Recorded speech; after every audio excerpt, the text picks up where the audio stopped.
everybody's clarified why I'm keeping track of attendance. Thank you. I'll certainly contact and cancel classes if you don't show up often enough. There is a point at which I say whether somebody's shown up ever. Yeah, maybe that's a good point. Maybe that's why I need to do that, because I do look at this. That's a good Yeah. point. I do look at this when they say, has anybody never shown up? So, and sometimes this is all I have. It was the 18th. Am I the only one who had COVID flashbacks for the online class yesterday?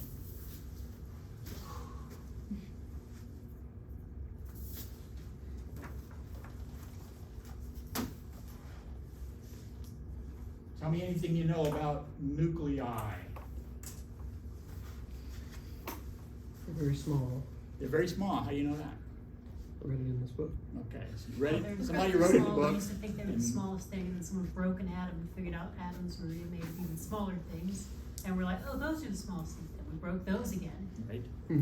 We just keep breaking them. There's more stuff in them. But how do we do that? I mean, you sort of, the word break is a euphemism because we don't necessarily have to tear them to pieces. Yeah. Sometimes we do. Sometimes you can Who knows, analyze who the knows way how they we know interact how with small things. they are?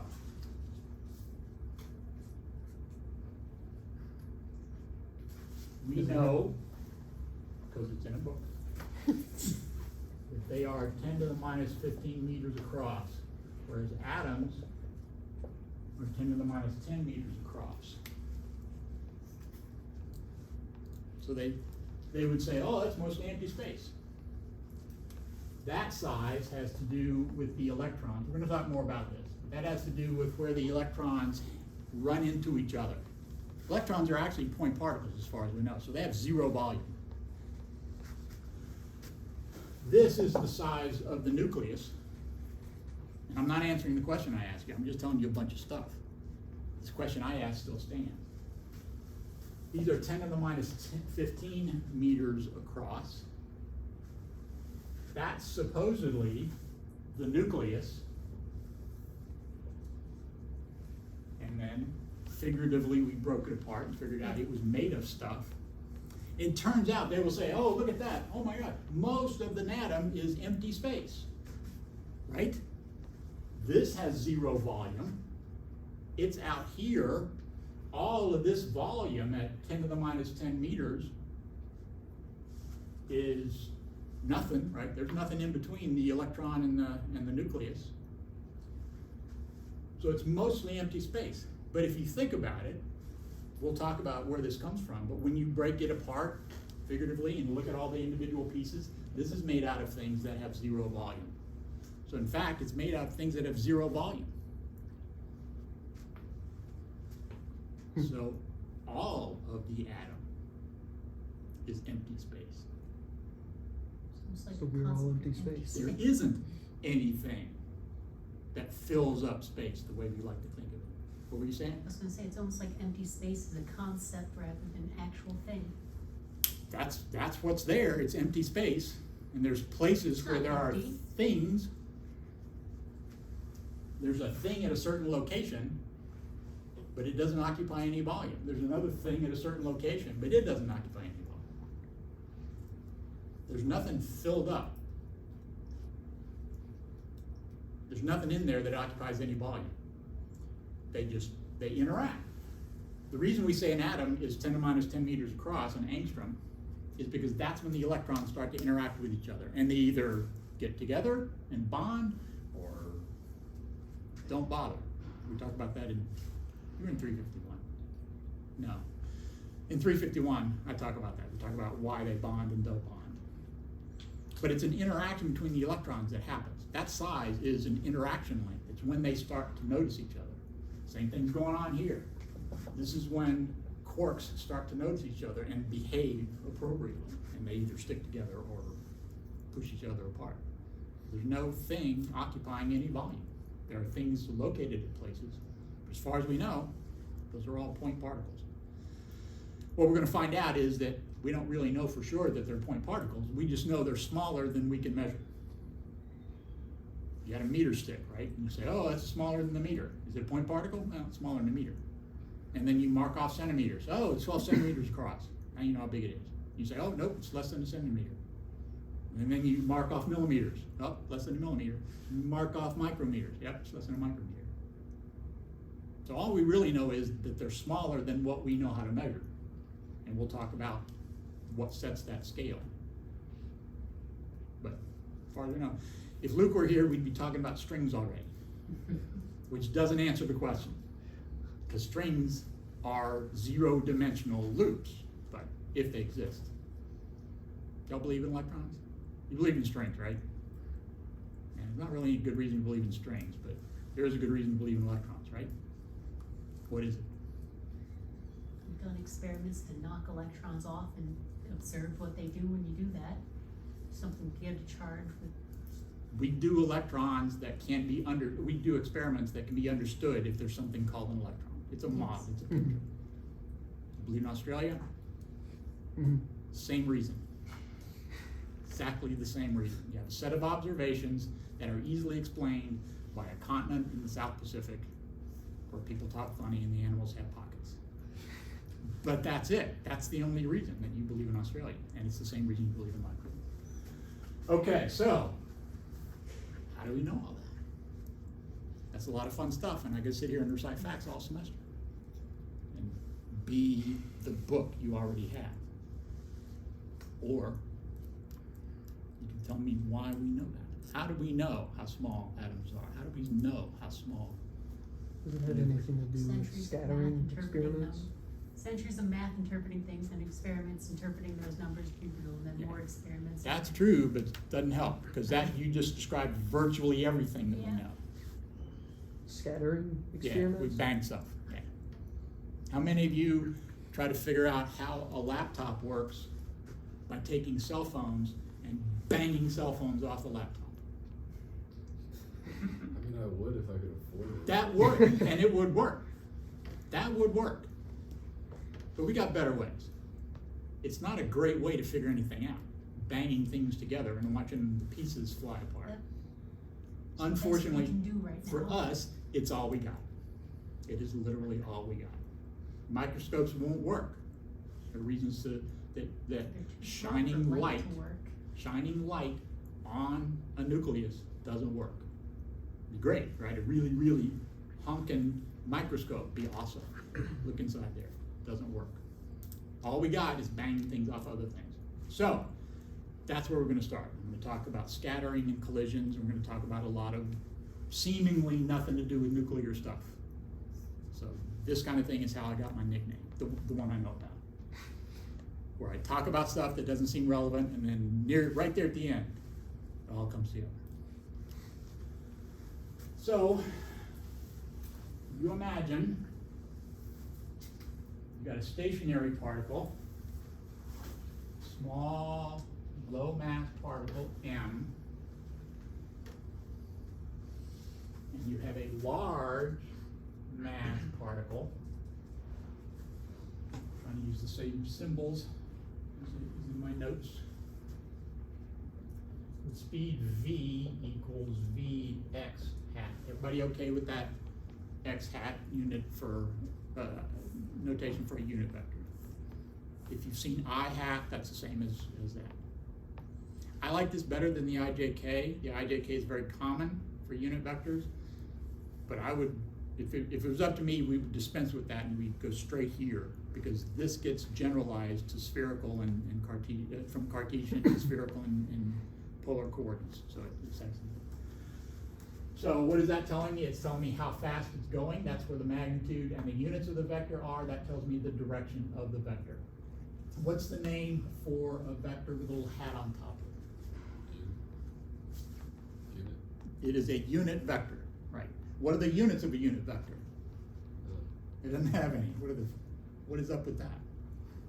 Why is it called a unit vector? That's a magnitude of Magnitude 1. Unit is an old-timey word for 1. So that's magnitude 1. It has no units. It has a magnitude of exactly 1. So the only thing it can possibly tell you is the direction. And in this case, I've decided that's going to go along the x-axis. Later on, I'm going to do a similar example where we're going to put it along the z-axis. So be ready for me to change that. Be ready for that sort of reckless behavior. This is sitting still. They collide. After the collision, my big mass particle is going to go off at some new velocity, capital V vector prime, at some angle. I used psi, not my fault, for that scattering angle. And small particle, little m, moves off at some angle phi. We just call those primes, so little v vector prime.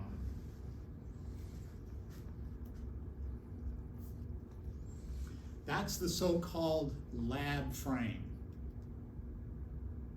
So this is what things would look like in your lab.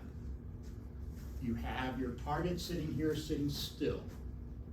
That might be very incredibly light, thin sheet of aluminum or gold or something like that. This would be some incredibly massive incident particle. Sort of set by the history of this is that these were kind of set. They were trying to understand what was going on. They were trying to find out the things we're talking about. What are atoms, right? What are things made out of? What is the stuff of which stuff is made? And they knew about electrons and they knew about these things, right? These big, massive cannonball things that they could send at these terribly light particles making up the stuff in that layer. And so this is the lab frame, that particle sitting still because it was sitting still over here, and you have this source of these particles that you knew how to make them and you could characterize them, but you couldn't really control them much. They came out in whatever direction they wanted, whatever speed they wanted. You had to put this way down there so that if a particle came from over there and hit, you knew it had to be going this direction. Over there they went in all directions, right? So you didn't have a lot of control over your experiment. And so you had to do your experiment in the lab frame. But it turns out it's a lot easier to analyze a lot of things, and I'm hoping you're going to see that, if you do it in the center of mass frame. So the first thing we're going to do is we're going to transform to the center of mass frame. And that, again, for reasons that I hope will be clear once we get done, it's a little bit easier to analyze things from that perspective. So, I want to know what the velocity of the center of mass is, and the velocity of the center of mass of any system, by definition, is the total momentum of that system divided by the total mass of that system. So basically you would say that if I have, once I calculate the total momentum of that system, and its total mass, that's the velocity of a single thing with that total mass that has that same momentum, if you want to think of it that way. I'm looking at my entire system and saying, okay, what one particle with the same mass as my system, what would its speed be if it had the same momentum? But I kind of know what this is.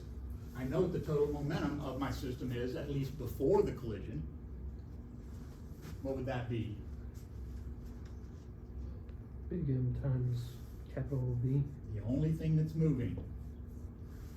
If this were moving, I'd add it, but it's not. Divided by what's the total mass?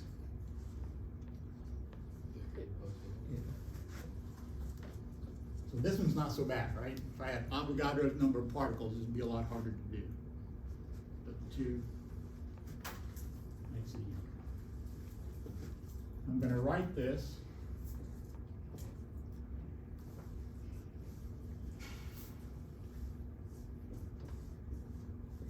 and you're going to tell me what R is.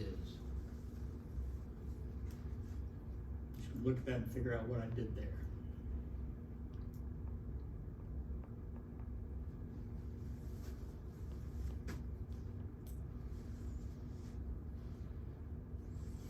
Here, here. That shouldn't be a prime. I don't know where that prime came from. That made it harder, huh? Isn't it harder already without me screwing up? Sorry about that. It's little M over big M. It's just the ratio of those masses, right? Little m over big M. Got easier when I did it right, huh? Okay, So we could actually, we'll do our before collision in the center of mass. So now we're going to transform to the center of mass. So the way to think about the center of mass is this object is sitting still. The center of mass is somewhere between them, moving towards this object. And we'll look at it a couple, we can do it right now. What if m is the same as m? What would we find out for the velocity of the center of mass?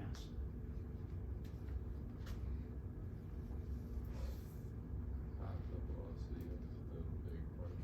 Yeah, so this object's sitting still, this object is moving at v, the center mass is in the middle, moving half as fast. If this one goes a meter, the center mass would move half a meter.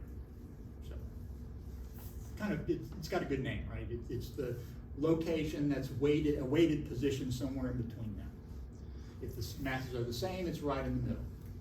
What if m, little m, were much, much less?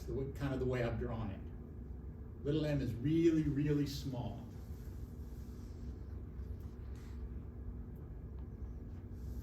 It's just the velocity of the big particle. Yeah, this is, go ahead. I was gonna say center mass would be really close to the bigger mass. Exactly. R is really, really small. This is really, the center of mass is really the velocity of this object. It would basically be following this object as it goes along. It'd be in between them, but it'd be mostly by that object. Think of the Earth and the moon, Earth and the Sun. Center mass of the Earth-Sun system is down in the middle of the Sun somewhere. And as the Earth moves around, yeah, it does kind of move a little bit, but not that much. And what about the other way? What if the little m is much, much bigger than capital M? I've drawn it suggesting this is small, and that's kind of the words I've been using. But we didn't say that mathematically. Mathematically, I can say, what if this is gigantic? Now what? Center mass is closer to the small m. Okay, it kind of makes intuitive sense that it's going to stay over here stationary. Do we see that over there? If this is really, really big, what does that tell you about R? Huge. Really big. V over really big, Really small. really small. So again, it kind of sits with the stationary object, and as this light object moves in, the center mass is in between them, and it moves a little bit. It's not zero, but it's pretty zero. Zero and nothing. All right. So far, this kind of makes sense in terms of that thought process. And we're going to do that again as we go. Did I screw up the units here? This is a velocity. This is a mass times a velocity over a mass. So that's a velocity. That's a mass times a velocity over a mass. This is a velocity over 1 plus r unitless. So yeah, the units are okay. So units doesn't really tell us much here. Two things you can do to check whether you did stuff right. Check the units. If they don't work, you know you did it wrong. If they're right, then you hope you did it right. Doesn't prove it, but it's a good sign. The other thing you can do is look at extreme values, right? Something that's intended to be very general, no matter what little m and capital M are, you can look at certain conditions, extreme cases. Is it really big? Is it really small? See if those make sense. Are they intuitively consistent with what you know to be true? Okay, so thinking of the other, if I want to go to the center mass frame, that means I need to follow along with the center of mass. So in the case where it's in between the two of them, it's moving half as fast, I want to follow along with that. So if I'm following along with the center of mass, what is this object doing? Here, this object is moving in the x direction, positive x direction. If I'm here, following the center of mass, just use as your favorite example if r is 1. The masses were the same. I'm in here moving half as fast as that one. What do I see this one doing? Getting closer to you. It's still coming towards me, so it's still going in the positive x direction. Just as fast? Half the Slope. Half as the fast. speed of the lap frame. Yeah, half as fast. What about this stationary object? Also coming towards you. towards me, but now towards me is in the negative x direction. What else? How fast? Half as fast. Half as fast. So it's coming toward me. So I'm sitting still. I have mass m moving me at v over 2 in the positive x direction. Object, the other object, same mass, coming towards me with the same speed. What is the total momentum in that system? It is 0. So that's another condition on the center mass frame. If you're in the center mass frame, if you're in it, the total momentum is 0. So that's another way that you can get it, right? If you write down the total momentum, set that equal to 0, you find out that the total momentum is 0 in that frame.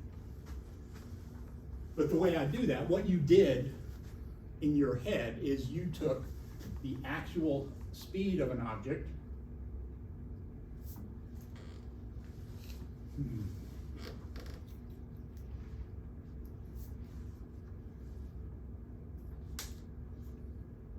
Okay, so I'm using primes for after the collision.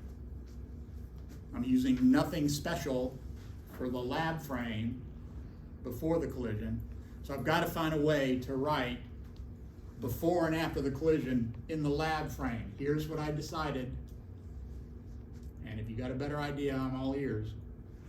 I decided to write a bar, no vector sign, over the velocity in the center mass frame.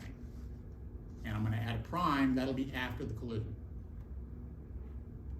So the bar is for center mass frame? I'm in the center mass frame. If I have a bar without a vector sign, you just have to know velocities are vectors. Or I can put the vector sign and a bar over at the top of that. That is the same as that, Where? the top left. This is the velocity of the center mass in the lab frame. Okay, so no. So no, this is in the lab frame. This is how fast the center mass is moving in the lab frame. So no bar.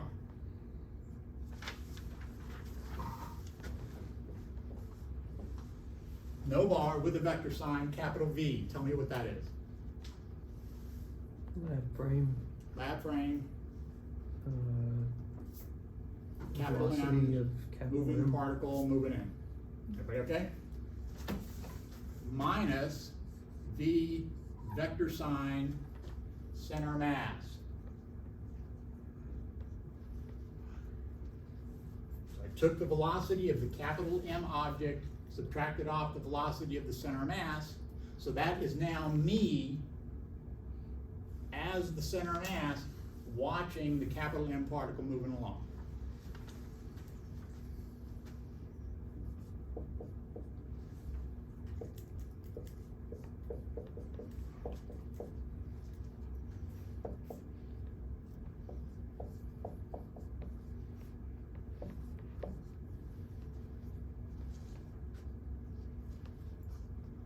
I just did some algebra and I'm generally leaving that up to you guys. And if you want to get algebracalculator.com, I'm absolutely fine with that. That's not the one I use. I can't remember the name of the one I use. What's that? No, I probably should, but we will share those things amongst ourselves once we get to the point where we need that.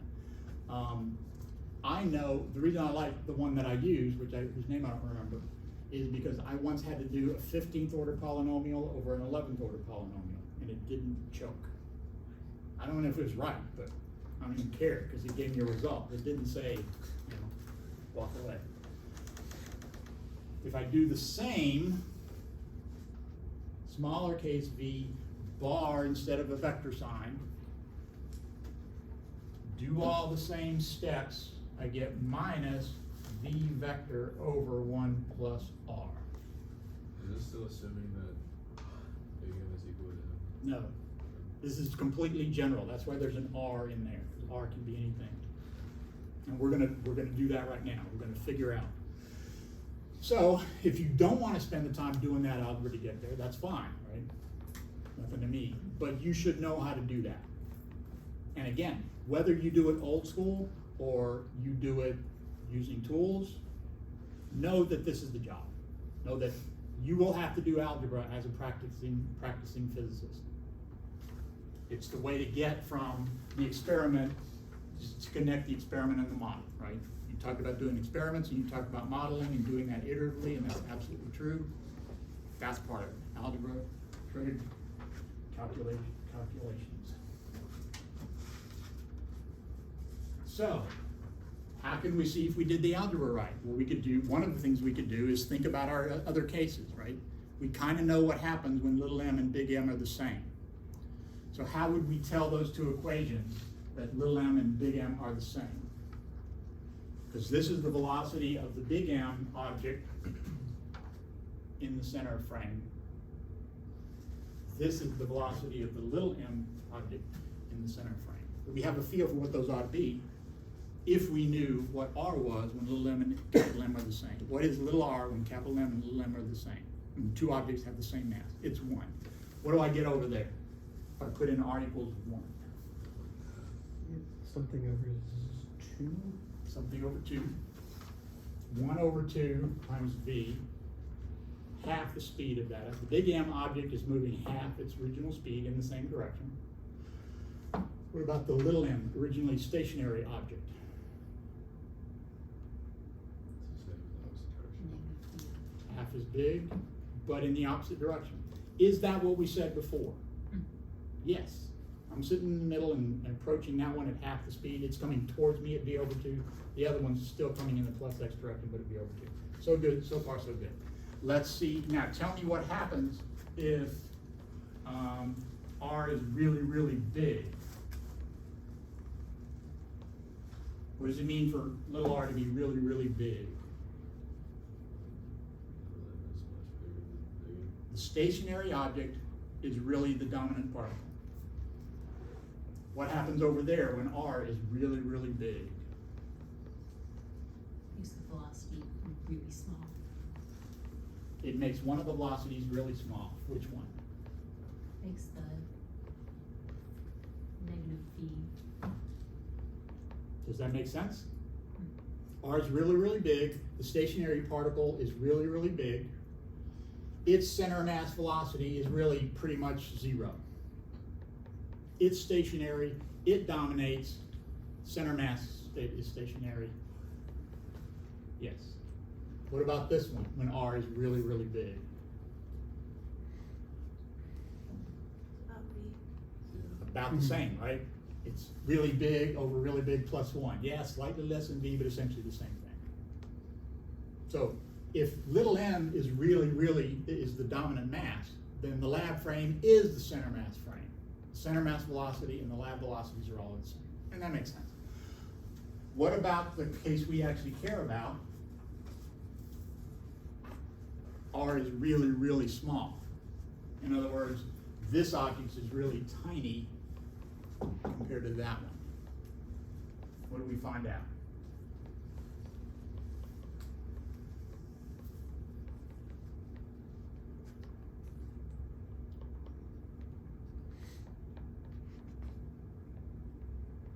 Makes And the, big makes the velocity of the really small one very large. Sorry. Where are we? What did we say? R is tiny. Mm-hmm. So little m, stationary particle is tiny. R tiny. R tiny. Tell me what happens. Capital M, center mass frame is what? R is tiny. It's a really tiny number times capital V. Yeah.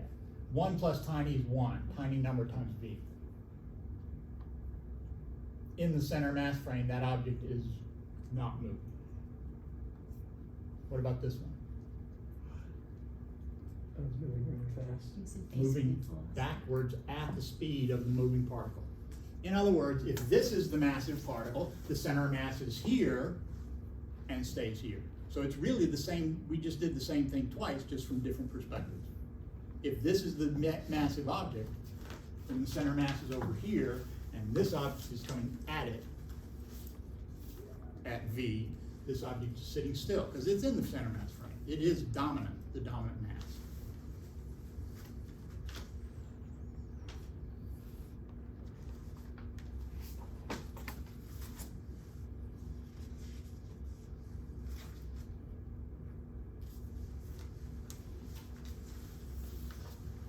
Next, I'm gonna erase all this, is that okay? When I start to erase, you guys gotta stop me.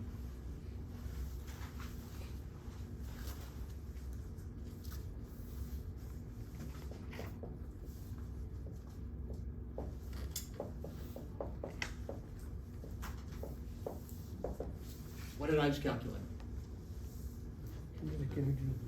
That is the kinetic energy, which in this case, because we're not talking about the interactions, it's the only energy there is. It's definitely the only energy initially, and in a minute it's going to be the only energy finally. When I use V with a bar on top, in what frame am I calculating the energy? Center mass frame. Where'd the minuses go? This is supposed to be in the negative direction.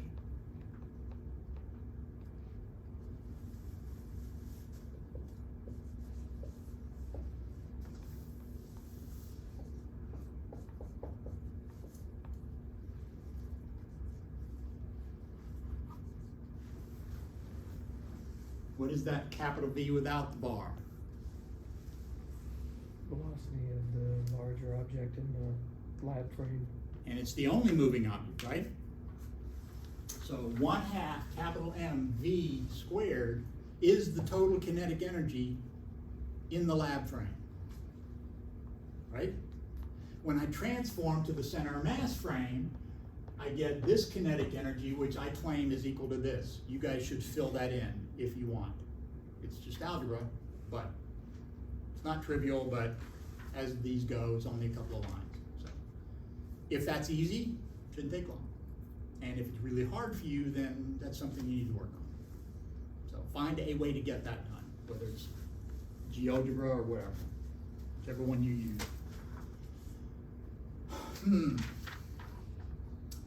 What if R is equal to 1? What does R equal 1 mean? The two masses. Two masses have the same mass, right? Yeah. Two objects are, from this perspective, identical. So tell me what is the total kinetic energy in the center mass frame as compared to in the lab frame if R equals 1? The center mass frame. Well, the lab frame would be a quarter of, or Put in R equals 1 and tell me what you get here. 1/2. 1/2. This is the kinetic energy in the lab frame. Mm-hmm. In the center mass frame, according to this, I have half as much kinetic energy. I thought energy was conserved. Now, assume I did the algebra right. We're going to know that for sure when you guys do it and get the same result. I'm absolutely open to being told I did stuff wrong. Please tell me if you find something wrong. This one's okay. Where'd the energy go? The velocities are different. It's in a different frame. But somehow I got a different amount of kinetic energy, and I thought energy was conserved. Energy is conserved. But energy is not invariant. Invariant is something that doesn't change when you go from one frame to another. Energy is conserved because when I bang these things into each other, the amount of energy before is going to be the same as the amount of energy after. In our case, it's going to be kinetic energy is conserved. That's called an elastic collision. But generally, energy is conserved. But what energy conservation means is when I bang things together, and when they fly apart, the energy that went in and the energy that came out are the same. And that turns out to be a pretty big deal. It's a very powerful tool. There's a long way to get to that. I'll say a few things about that in a minute. But that's not the same as saying that when I go from one frame, the lab, to another frame, the center mass frame, saying that those energies are the same, that's not conservation, that's invariance. And so that turns out to be a big deal. That's important. Things that are invariant are awesome. If you can go from one frame to another and have something be the same, that's pretty cool. But we just found out that kinetic energy is not one of those. And in fact, that's been painfully obvious from the very beginning, right? If you are sitting in a train and somebody on the train calculates your kinetic energy, they say, you're sitting still, you got zero kinetic energy. Somebody on the side of the road calculates your kinetic energy, you got plenty of it, because you're moving with the train. So it's never been invariant, they just never called your attention to it. So it's not a problem if those numbers are different. We changed trains, right? We have a different velocity, so of course it's different. It's not invariant.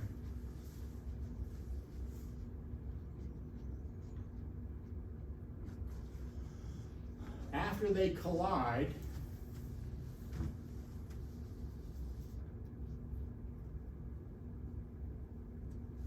it's my little collision animation. I'm going to collide there. I have capital M moving at V.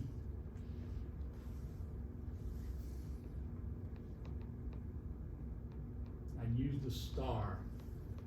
I think I'm going to use a bar and a prime just to be consistent. So I'm going to try to change that on the fly in my notes. The bar means center mass, prime means after the collision. And you just have to know it's a vector.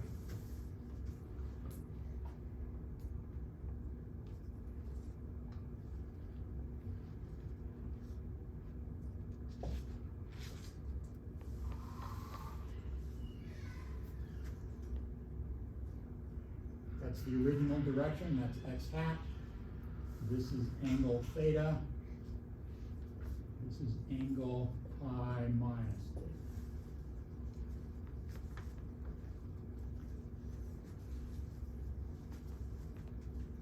I have them going in opposite directions. Why would I jump to that conclusion?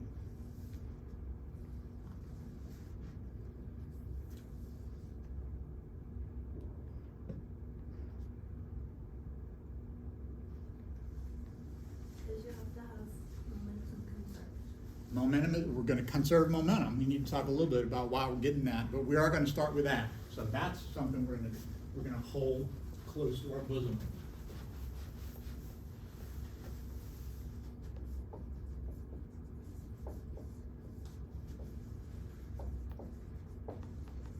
That helps. It doesn't get us to why they have to go in opposite directions.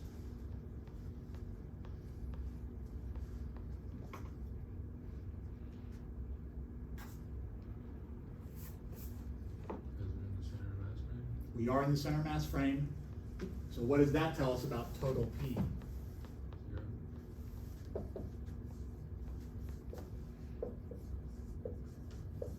So it's 0 before the collision. If it's conserved, it's 0 after the collision. We're almost there. Velocities are the same in opposite direction. The velocities don't have to be the same. But one vector is negative and one's positive. This vector momentum plus this vector momentum have to add and give you 0. How do you add two vectors and get 0 if they're not pointing in opposite directions? It's a trick question. You can't. If all you have is two vectors and you gotta add them and get 0, they have to point in opposite directions. And they have to have the same magnitude. So the velocities won't be the same, but the momentums will be. Are you okay with that?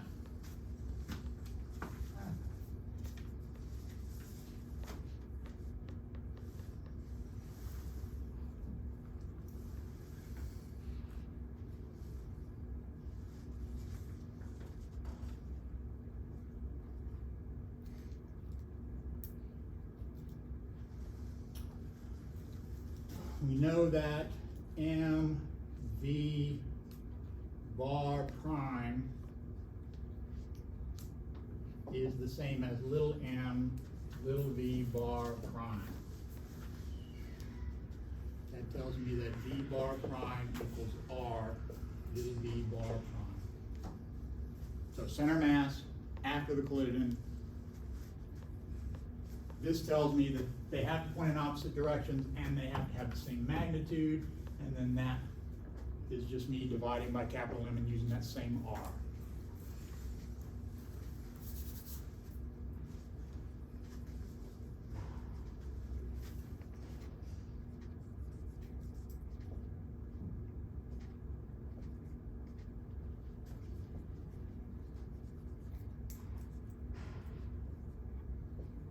Did I just calculate?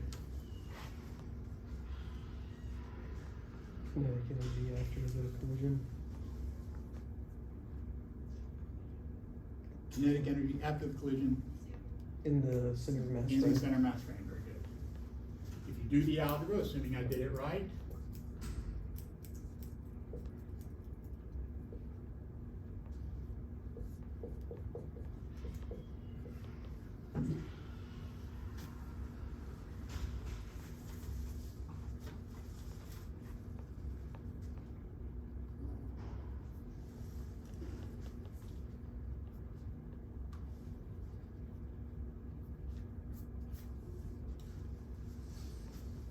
now I can say whether or not all of that kinetic energy is conserved.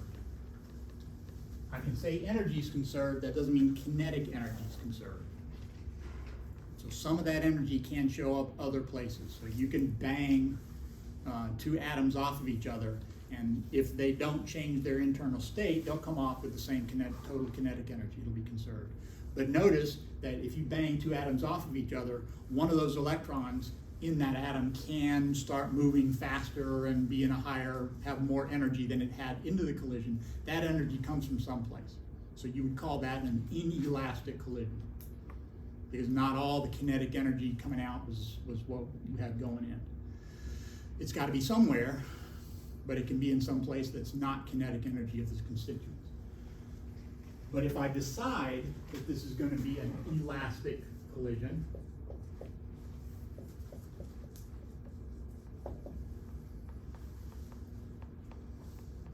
then I put this equal to that. I find out that V bar prime equals V onto R over 1 plus R. Do that right? Star.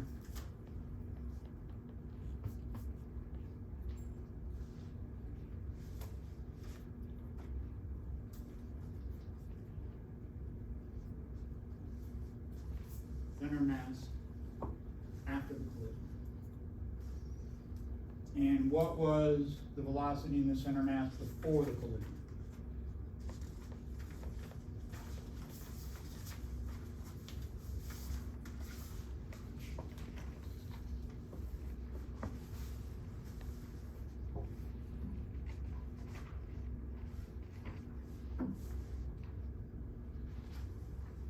Velocity.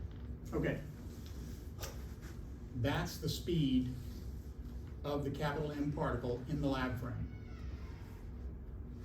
This is the speed of the capital M particle in the center mass frame after the collision. How did the speed of the center mass particle,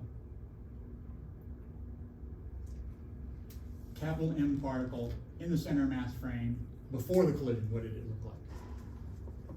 Looked like that.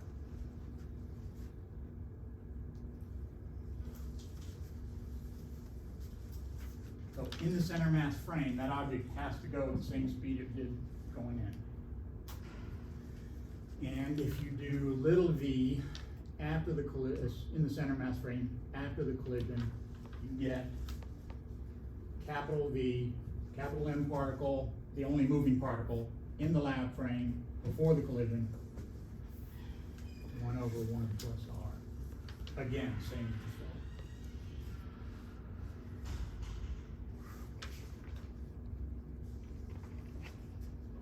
The fact that those answers are all consistent with each other tells me I probably did the algebra right.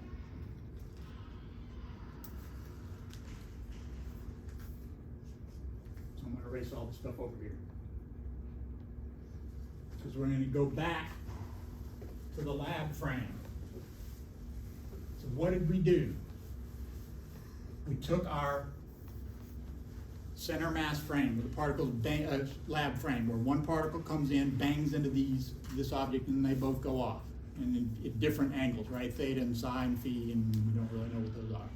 Went to the center mass frame, where we know they come in together and they bounce off in opposite directions. Why? Center mass frame momentum is 0. They have to be going in the same opposite directions. They have to have the same magnitude of momentum. We could have written a lot of this stuff down right at the beginning. But now we got to go back to the lab frame. Why? Why can't we do all of our physics in the center mass frame? Because we're in the lab frame. That's where our detectors are. That's how we measure stuff. We measure stuff in the lab. We've got to understand our experiments in the lab frame. We can do the calculation in the center mass frame. That can very often be an easier place to be. Here, 2 particles, the marginal benefit is not that great. But 7 particles, if we had 3 quarks and an electron coming in, suddenly that becomes much easier to do in the center mass frame as compared to not being in the center mass frame. But we live in the lab, so that means we've got to go back. V prime vector, have a star next to it, not done.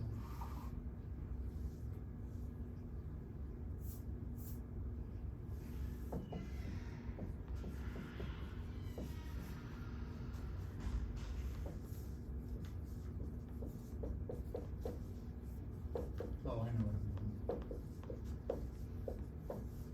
All I'm doing is writing V in the center mass frame after the collision. This is the magnitude V onto this. That's the magnitude of that vector. It's making an angle theta with the x-axis. So cosine theta x hat, sine theta y hat gives me the x and the y parts. Everybody okay with that notation? Not freaking anybody out. The small m particle in the center mass frame after the collision.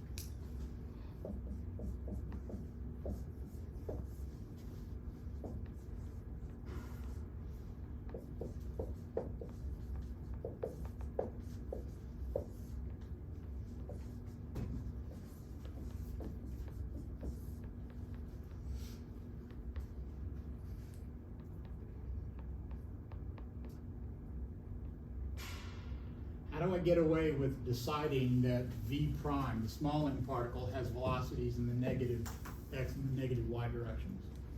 How do I know that? How do I know that the capital M particle has positive x and y components? It's a trick question. Just what we decided. It's just what we decided. We decided on the coordinate system before the collision. Why can't the capital M particle bounce backward and have a negative velocity?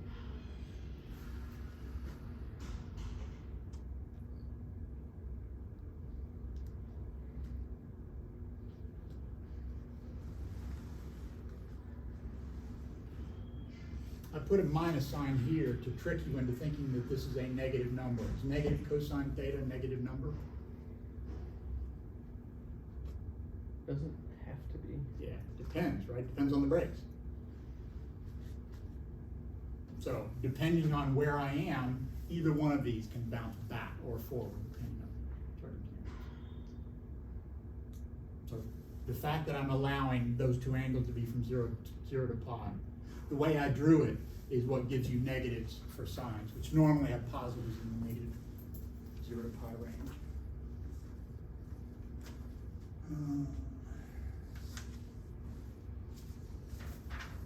That is the velocity of the 2 objects after the collision in the center mass frame. I want to go back to the lab frame. How do I do that? I have to undo what I did to get into the center mass frame. What did I do to get into the center mass frame? Yes. So, the capital V on the right side, is that? Speed of the incident particle in the lab frame. Okay. No bar, no prime, no vector sign. No vector sign, it's a magnitude. No prime, it's before the collision. Capital V, it's the big M particle, but it's the only one moving anyway. Okay. Okay? So basically I've written this in the center mass frame, but in terms of things that I might know, right? I might know how fast these particles are going in the lab frame. I might know the angle they scatter off at. So I can calculate what their velocity is in the center mass frame in terms of things that I know. Mhm. Anything else? Okay. How do I undo what I have done? What did I do to get into the center mass frame?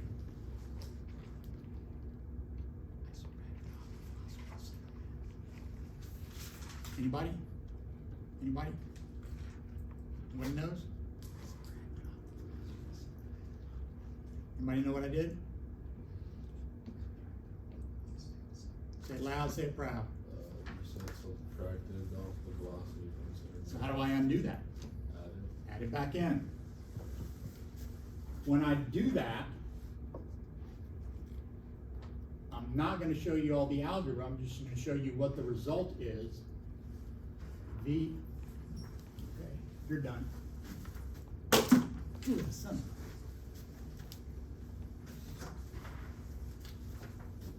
That's where I started.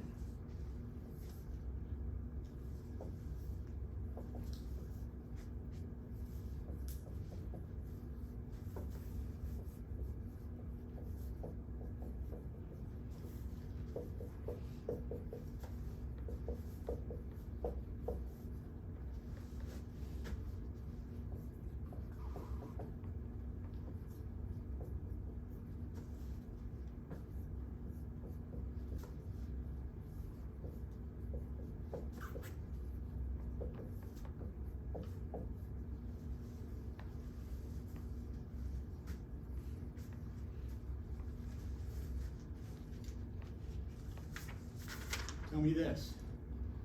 After the collision, in the lab frame, what should the momentum be?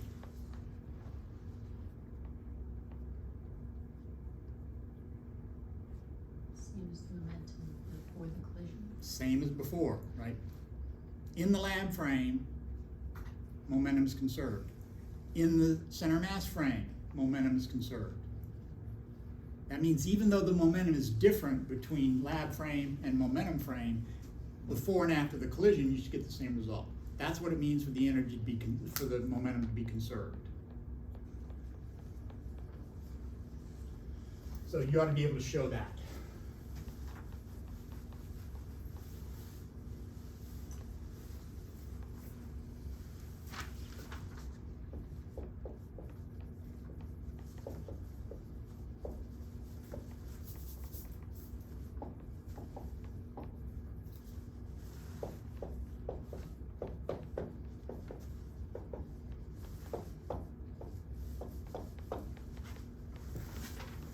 That's the stars. That's them. There's your star that he was alluding to. What I'm saying is, calculate the total momentum after the collision. That's going to make you think about everything we've done. You're going to have to think about it enough to know, okay, what do I calculate? How do I get R's in or out of that? I mean, how do I get this done? How do I add the momentum before and after the collision in the lab frame and get add the momentum after the collision in the lab frame and get the same result? Do I get the same result? Write down the kinetic energy after the collision in the lab frame. Do you get the same result as before? Because we know what the momentum is before the collision in the lab frame, and we know what the kinetic energy is in the lab frame before the collision. So all you got to do is do the algebra to see if you get there. So that's me making you do that.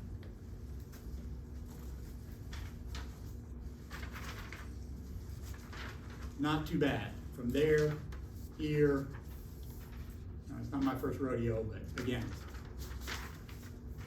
don't try to do it. Don't try to do it on one page. Space it out. If you need paper, I'll give you more paper. When you're doing your labs, your exams,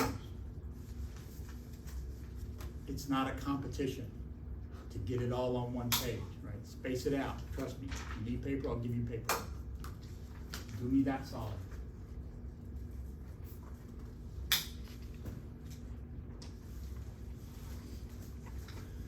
So now, I'm gonna erase all this. Now I know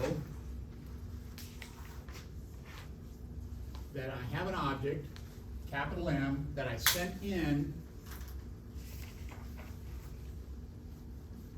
and I want to know the angle at which it scatters. That was the angle I calculated psi before, capital psi.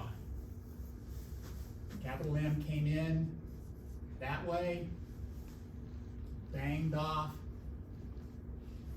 at an angle capital psi. I want to know what that angle is, because that's what I can measure. I can put my detector anywhere I want. And if I detect stuff, I'll know things scattered at that angle.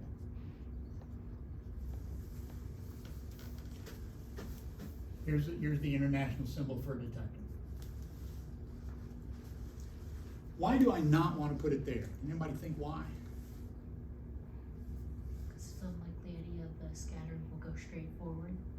Say it again. I think you It's said it. unlikely any of the scattering will go straight forward on the same path. In fact, so I think what you're saying is that particles are probably not going to go that way. Well, in fact, the zero scattering angle can be the most important idea.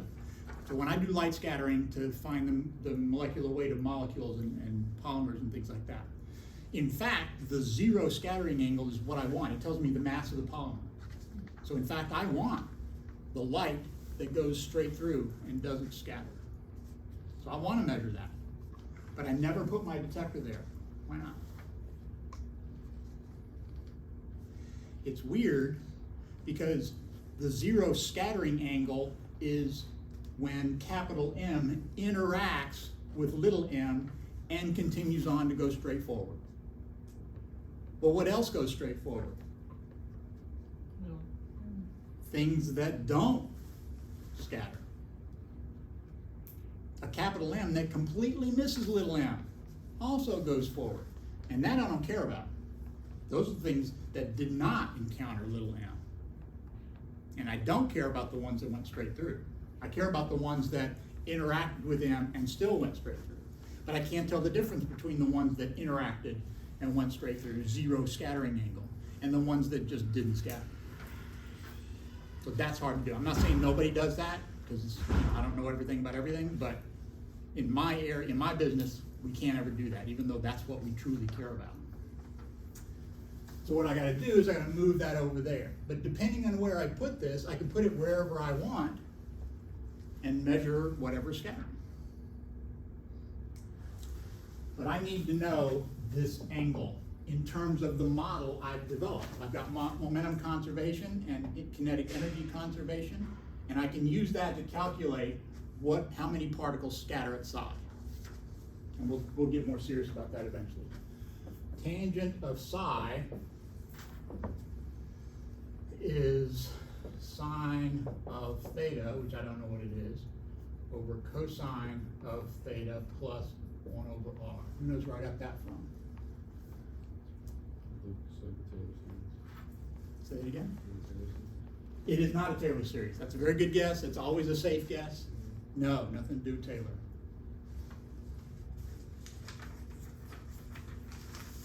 Do I have the velocity of the capital M particle in the lab frame after the collision? Yes, it's one of those equations that you've already come to hate, that we started off, right? We have that. What is the direction of that velocity? How do I find the angle that velocity makes?